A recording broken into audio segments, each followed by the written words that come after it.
How's it going, guys?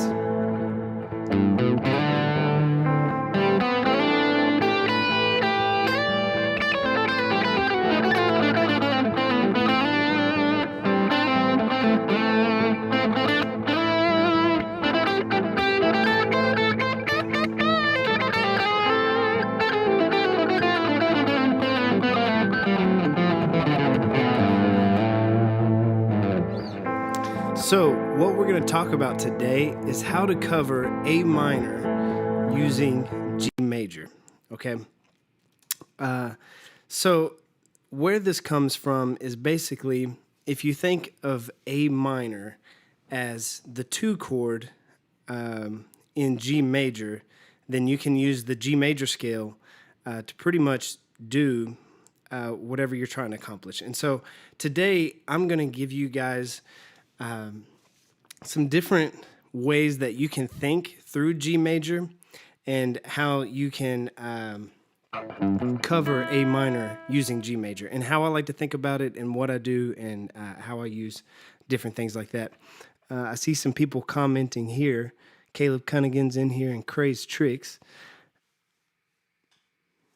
Cover a guy on a buffalo instead. Guy on a buffalo, yeah, that's a great tune, Caleb.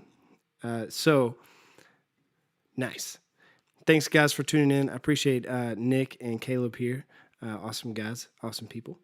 So, what we're going to do first is just talk through G major, okay? So, we have to understand the different notes of the chord in order to really get a grasp of and understand what G major is, basically. So the notes in G major are G, A, B, C, D, E, F sharp, and G, okay? And so that's what I'm using whenever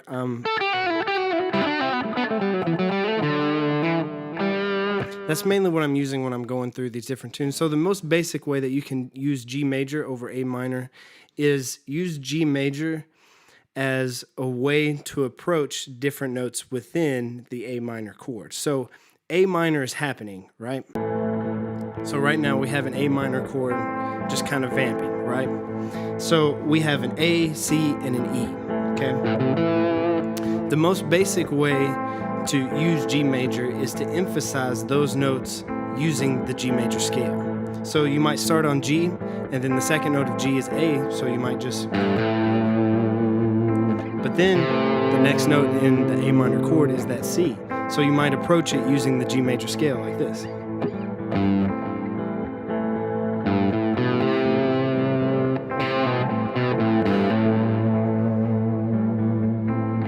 Might do the same thing going to the E note within A minor.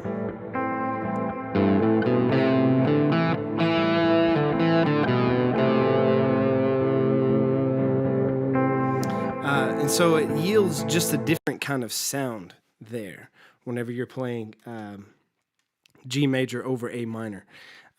So the next thing that you can do is whenever you're playing A minor and you're using the G major scale to cover the change over the A minor, I guess, wow, this is getting confusing in language, you can throw in some chromatics in between your G major scale. So you might do that. You might start on the 3rd fret and then hit the 4th fret up to the 5th fret to emphasize the A note.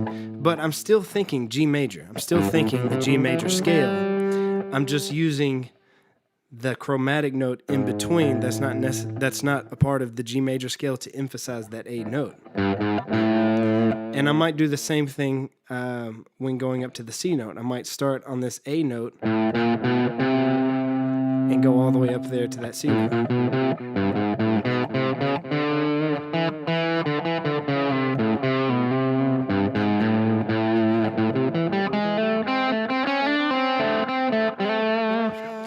And so all those things that I just played, I'm thinking G major, even though I'm playing chromatic notes. So in my mind, I'm still thinking,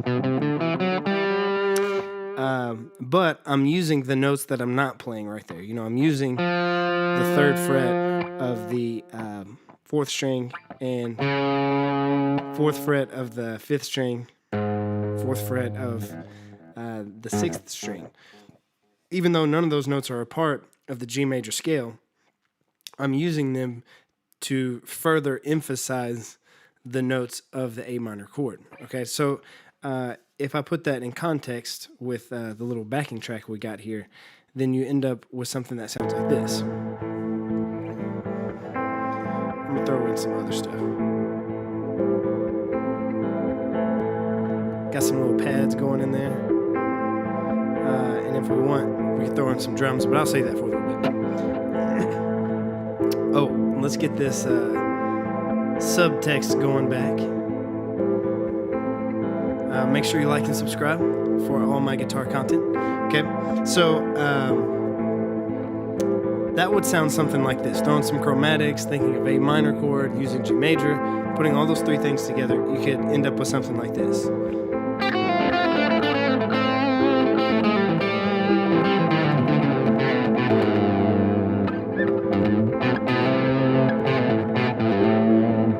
So if I'm using just G major without chromatics, you know, I get something like this.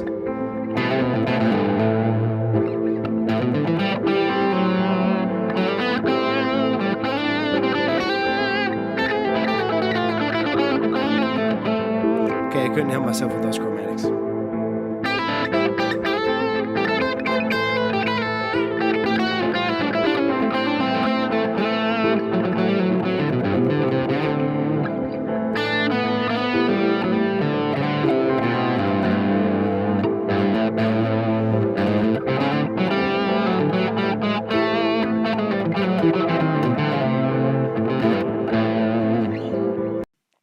So that's kind of a basic way that you can start to understand. Let me remove this thing real quick. You can start to use chromatics within G major, emphasizing A minor. The next thing is to think chords, okay? So if we think of every note within G major, you know, we have G, A, B, C, D, E, F sharp, and G again. Right? Each of those notes can become a chord, okay? So we would have G major, A minor, B minor, C, D, E minor, F sharp half diminished, and then back to G. And so all of these can become sort of arpeggios. We can think each of these one at a time. And so I'll give you a little bit of an idea of what I mean. So over this, we have A minor vamping. We can play the G major chord or G major triad.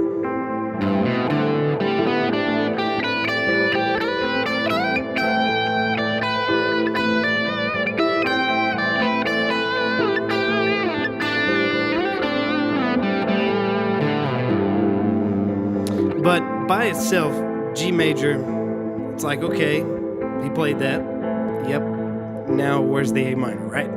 Where's home? You know, we've gotten far from home. Let's go back home. So the best way that I know to think about these two things is to take them as triad pairs, okay? And what that means is just think of two chords, okay? So let's say the G chord is sort of a little bit of outside. It's a little bit outside of A minor. It's kind of like that question, you know, and then A minor is my answer, okay? So I solo in a little bit G major, and then I finish it off with A minor, right? So I ask a question, then I answer the question. That's sort of how these things go. It's why people use words like phrasing, you know? So if I play those two together, then you get a sound like this. So G major and A minor here.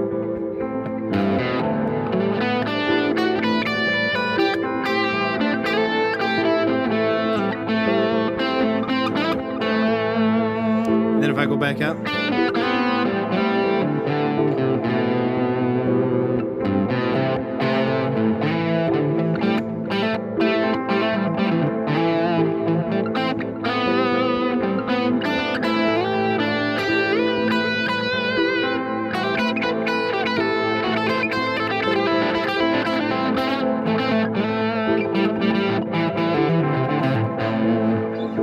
So you can hear how those two kind of work together. The G major is sort of used as this chord to emphasize the A minor, because it's like, oh, he's playing something that makes me feel a little uneasy. And then when you play the A minor, it's like, oh, he's back again. It's a cool thing. So you can do this with any two chords, okay? So let me give you an example, some other examples. So we're thinking G major again, the G major scale. So I could use G major, A minor, B minor, C major, D major, E minor, F sharp, half diminished, okay? So let's say that I use B minor and A minor, okay? Then when I play this B minor, you get this sound.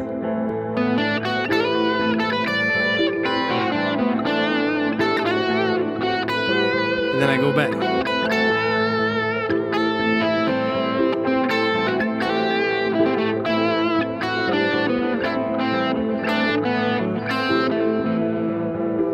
So there, I was using B minor and A minor. So C major is almost the same as A minor. So they kind of work together already. You know, C major doesn't sound too much far away, but it does create a different sound. It does yield a different sound. So we could do those two even.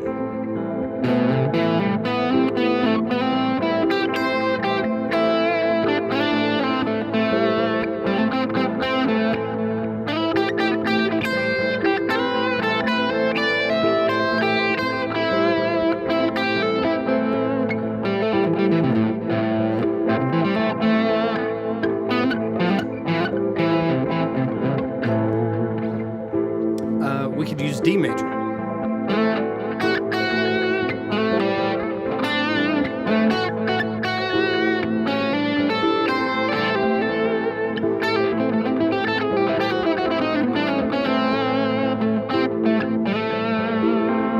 And you get all these different sounds, right? We could also use E minor.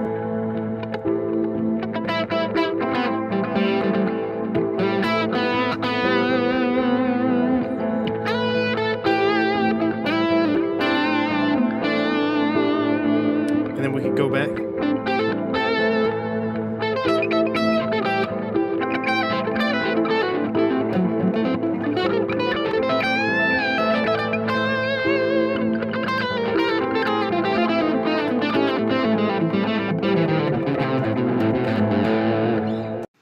Okay, got a little carried away there, but you get the point. Another one, so the really kind of cool one, and it doesn't sound as much outside as you think it might, is the F sharp diminished. And the reason why it doesn't sound that outside is because in that chord, you know, we have F sharp, we have C, and together that sounds like this.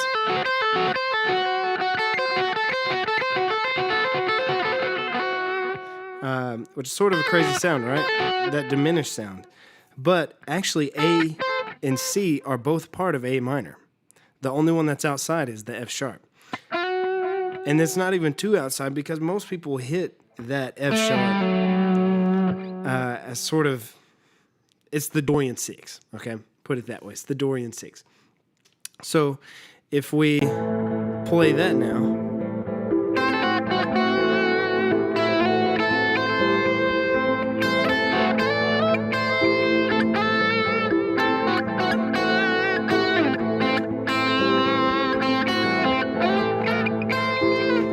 I mean, it's interesting, right? It's another cool way you can think about it. But the really cool thing is to take all of these and kind of combine them together. And really, you need to find what works for you. So you might start with that diminished, and then move to a G major.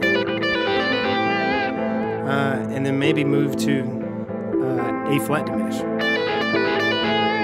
And then the A minor.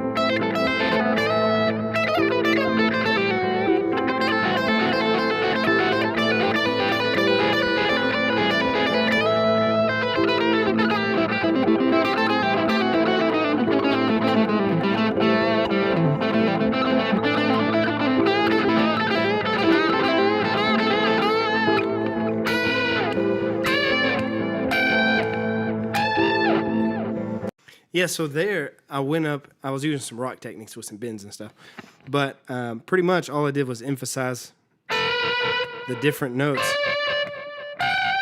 of G major, and then I hit the A note. Came back, so still thinking in triad pairs. Past this, thinking chords is to expand your triads, and think of your triads as bigger triads. You know, add sevenths, add fourths, sus chords, sus two chords, add sixths, add ninths, and so then you get even a more richer sound. You know, it's a very modern sound to use those sus chords like that. So if you ever want to figure out how to sound modern, number one, think more outside arpeggios. Number two, think sus chords. Everybody uses sus chords like all the time. It's kind of crazy. And I need to do so myself. So yeah, let's get an idea of all this stuff. And I want to solo with the drums because you guys need to hear that. It's the drums are legit. So now we get this sound going, right? And all of these sounds work really well if you play them just as chords as well.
Yeah, so I hope this helps you guys identify some different ways that you can solo over A minor using G major.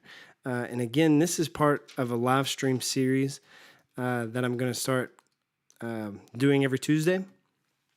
And so it's going to be at 2 p.m. on Tuesdays, maybe 2:30 actually. And it's just going to be over covering A minor changes and different possibilities that you can use. And eventually it'll turn into, you know, just solo tips. And so if you guys have any questions, again, let me know. I'd love to answer any of these. And